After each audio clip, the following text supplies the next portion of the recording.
The morning began like any other quiet Tuesday in Maple Ridge Estates, our peaceful little neighborhood where the loudest thing you'd usually hear was a lawnmower or a dog barking at the mailman. I was sitting on my porch, coffee in hand, when 6 black SUVs rolled up to the house across the street. Within moments, agents in dark windbreakers stamped with bold yellow letters, FBI, were streaming through Patricia Lawson's front door. They moved with military precision, hauling out box after box of documents while Patricia stood on her lawn in her fuzzy slippers and her trademark HOA president sash, shouting that this was all a giant misunderstanding, something about voluntary contributions. But before we get there, let me rewind. I'm Daniel Foster, and my family moved into Maple Ridge Estates 3 months ago. We thought we'd found the dream home, 247 Pine Valley Court, a gorgeous colonial with a wide porch and a big backyard where our 3 kids could run wild. And the cherry on top? Thanks to an old property line loophole from the 1970s, our home wasn't technically part of the Maple Ridge HOA. We thought that was a blessing. Patricia Lawson did not.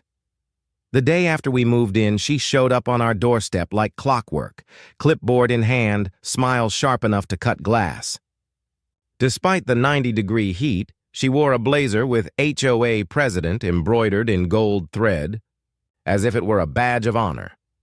She introduced herself with the kind of practiced politeness only people in power seem to perfect, then casually mentioned that although we weren't technically required to join the HOA, it would be in our best interest to contribute the monthly dues of $95. Anyway, she said it like it wasn't even a question.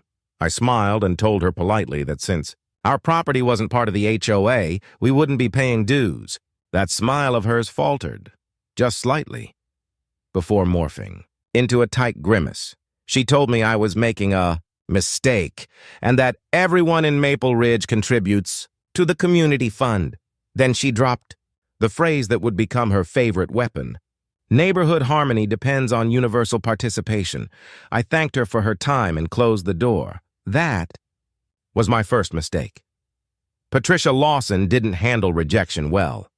The harassment began subtly. Each morning I'd find a new flyer tucked under my windshield wiper, cheerful pamphlets about the benefits of HOA membership. At first, they seemed harmless, but soon the headlines grew more unsettling. Unity through compliance. The dangers of nonconformity. Then came the notes in our mailbox.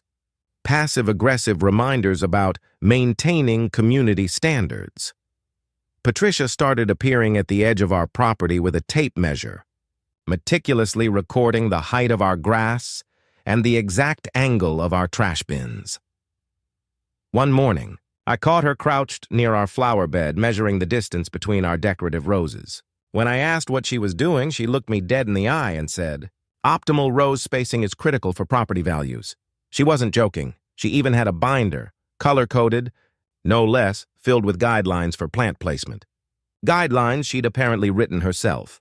My wife, Sarah, found it funny at first. She'd wave at Patricia through the window while the woman furiously scribbled notes in her little binder. But the laughter stopped the day Patricia started photographing our kids playing in the yard and posting the pictures on the neighborhood Facebook page. The captions? Things like unsupervised children lowering community safety standards. That was the moment Sarah's amusement turned into anger. It only got worse. Patricia started writing long, self-righteous essays on Facebook about how non-HOA homes attract undesirable elements.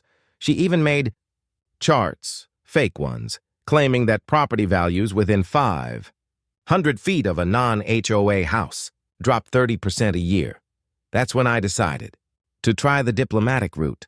I invited her over for coffee, thinking maybe a friendly conversation would ease the tension.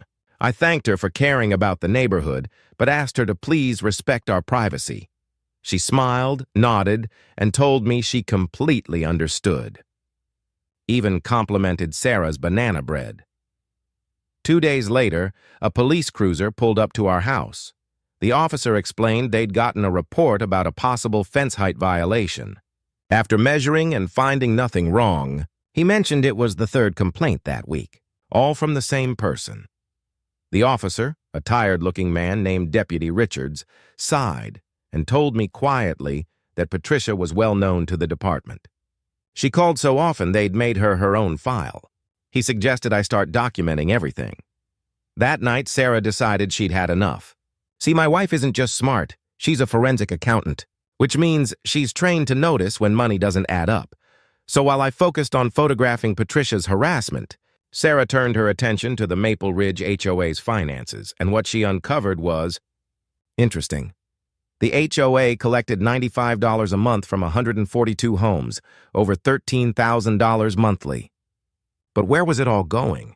The only community projects we'd ever seen were a few new flower beds and a summer picnic that couldn't have cost more than $500.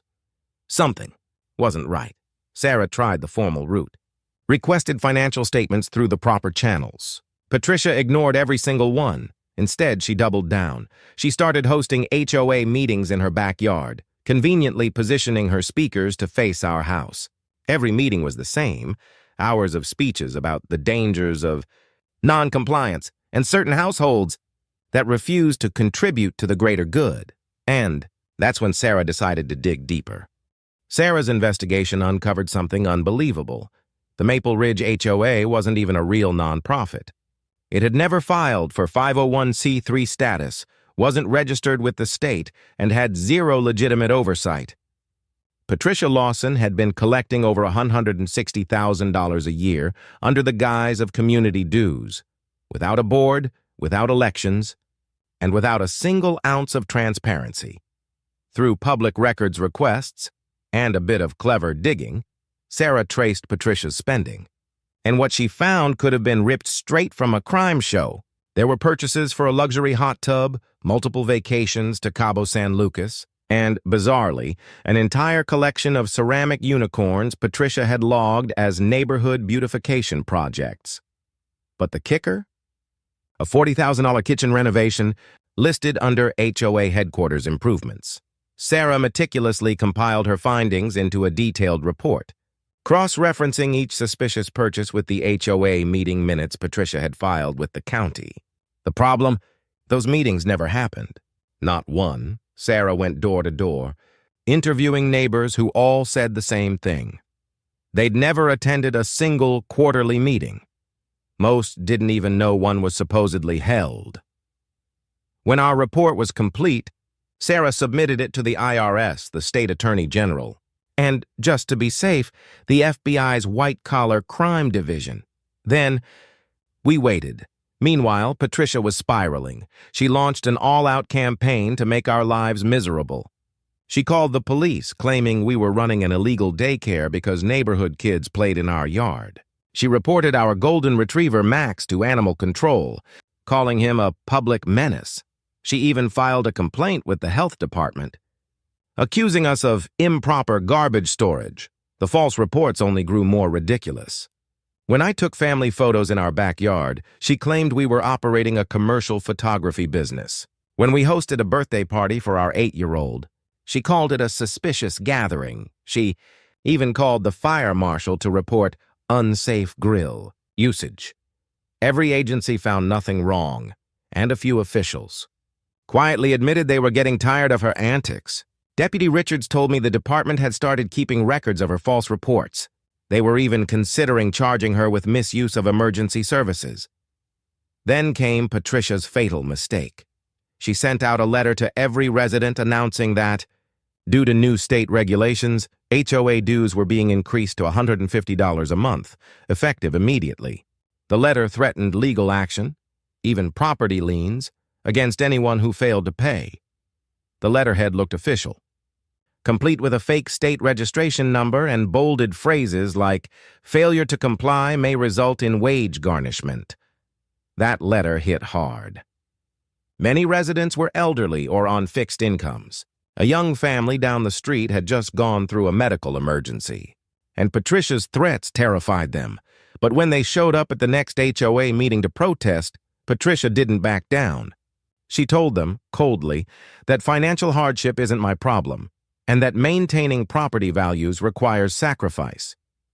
Unfortunately for her, one of those residents was George Hoffman, a retired federal prosecutor. And George wasn't buying her story. He started digging on his own. And when he compared notes with Sarah, the full scope of Patricia's corruption came to light. George still had friends in federal law enforcement. A few phone calls later, things started moving quickly. The evidence was overwhelming. Patricia had embezzled more than $400,000 over 6 years, filing false tax returns, and running the HOA like her personal slush fund. George discovered that Patricia had even been falsifying official meeting minutes, claiming unanimous votes for every single measure she introduced, including one that named her HOA president for life with a $60,000 annual salary. The supposed board of directors? Completely fake. She'd listed people who had moved away years ago and even invented names. One board member apparently was Jennifer. Excellence. George later found out that it was the name of Patricia's childhood doll when George and Sarah presented their combined findings to authorities, who were already investigating. Thanks to Sarah's original report, the case exploded. Investigators uncovered Patricia's secret bank accounts and a shell company called Lawson Community Services, LLC, which supposedly existed for neighborhood enhancement. In reality, it existed for one purpose: funneling HOA funds straight into Patricia's personal accounts. And that brings us back to that Tuesday morning. 3 months after we moved in, I stood on my porch watching 6 black SUVs pull up across the street. FBI agents swarmed Patricia's house, hauling out boxes of files, computers, and binders of doctored records. They even found her real accounting books, hidden in the attic, complete with handwritten notes detailing how she siphoned money from the community. One entry even described plans to expand her operations to neighboring HOAs. When agents finally led Patricia out in handcuffs, she was still yelling and insisting it was all a misunderstanding. She screamed at me specifically, claiming that if I'd just paid my fair share, none of this would have happened. She shouted that I'd destroyed the harmony of Maple Ridge Estates, that property values would collapse without her. But it was over. The investigation revealed the full picture: mail fraud, wire fraud, tax evasion, racketeering. Even her ridiculous ceramic unicorns, valued at $30,000, were listed as embezzled assets. At her trial, Patricia tried to claim she thought she was entitled to the money as compensation for her hard work. The prosecutor didn't even flinch. He pointed to one of her purchases, a boat named Community Pride, bought entirely with HOA funds. He calmly reminded the court that Maple Ridge Estates doesn't even have a lake. Patricia tried to argue that the boat was for Community Lake patrols. The jury wasn't impressed. She was convicted on every charge. The judge, clearly exhausted by Patricia's dramatic outbursts and constant interruptions, sentenced her to 5 years in federal prison and ordered $487,000 in restitution to the defrauded homeowners. And for the first time since we'd moved in, Patricia's composure shattered. She sobbed uncontrollably, still insisting she'd done nothing wrong, that she'd earned that money through her dedication to the neighborhood. As the bailiffs led her away, she was still screaming that Maple Ridge would crumble without her, that property values would plummet, that we'd all regret it. But standing there, watching her disappear through those courtroom doors, I realized something.